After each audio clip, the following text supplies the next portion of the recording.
Hello বন্ধুরা, আপনারা দেখছেন বাবলির রান্নাঘর। আর আজকে বাবলির রান্নাঘরের দুপুরের মেনু। দেখো দুপুরের মেনুতে কী কী আছে সেটাই তোমাদের সঙ্গে শেয়ার করছি।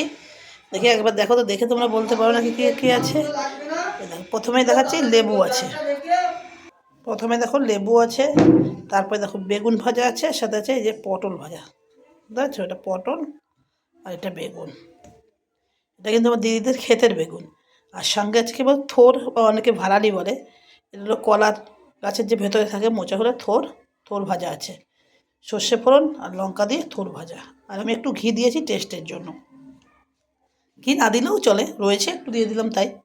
আর দিয়ে করেছি এই যে বেগুন ভাপা, সর্ষে লঙ্কা জিরে অল্প একটু আর একটু টমেটো দিয়ে, আর নামানোর আগে একটু ধনেপাতা দিয়েছি। এটাতে করেছি সর্ষে দিয়ে হলো বেগুন ভাপা করেছি।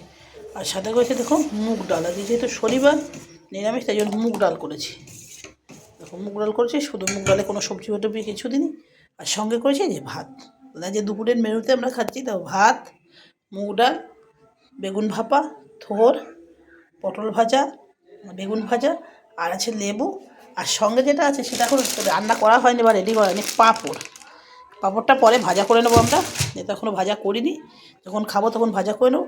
ভিডিওটা এখানেই শেষ করছি। ভালো লাগলে একটা লাইক করে দেবে, চ্যানেলটা সাবস্ক্রাইব করে পাশে থাকবে। দেখা হচ্ছে পরবর্তী ভিডিওতে। সবাই ভালো থাকবে, সুস্থ থাকবে। ধন্যবাদ।